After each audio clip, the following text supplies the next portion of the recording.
ደግሞ ጭንቅላትሽ ላይ ምንድን ነው ያደረግሽው? ያደረጉት ሚስማር ነው። እሺ ቡዳ እንዳይበላኝ ማለት ነው። አንቺን?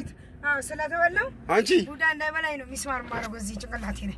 አንቺ ቡዳ ይበላሻል? አዎ ጭንቅላቴ ነው ያመኛል። ኧረ ትዝ አይደለም አንቺ ቡዳ ዳይኖሰር ታውቂያለሽ? አላውቅም። እሺ ታይገር ታውቂያለሽ? አላውቅም። እሺ አይና ታውቂያለሽ? አላውቅም። እሺ ጅብ ታውቂያለሽ? አላውቅም። ጅብማ አውቃለሁ እኮ። ጅብ ራሷን ቢያገኝሽ ይበላሻል? ያው እፈራለሁ። ኧረ እንዲያው ጅብ ቢመጣብሽ ምን ትያለሽ? አብሶ ደግሞ እቺ የሆነች አለች ለሊት ላይ ሕፃኗ እዚህ ጋር እንደዚህ ጉልበትና እንትን የምትመጣ ምን? ኧረ በእናትህ ስሟ ጠፋብኝ። መዓዛ? ኧረ የሆነች ለሊት የሰው ስም ነው ያላት?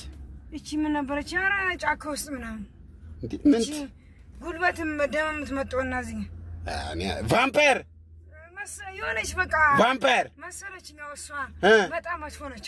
አሉ ነው እንጂ የተመጠጠ ሰው ገጥሞሽ ያውቃል? በቃ አሉኛ ሰልችቶናል። ስለዚህ ሚስማር ያደረግሽው ቡዳ እንዳይበላሽ ነው። ቡዳ እንዳይበላኝ። አሁን አንቺ እስቲ ቡዳ ሚስማሩን ድንገት በልቶሽ በኪሎ እንዳይሸጠው እንጂ አንቺን አይበላሽም። እሱ ልክ ነው። አንቺ ቡዳው በኪሎ እንዲሸጠው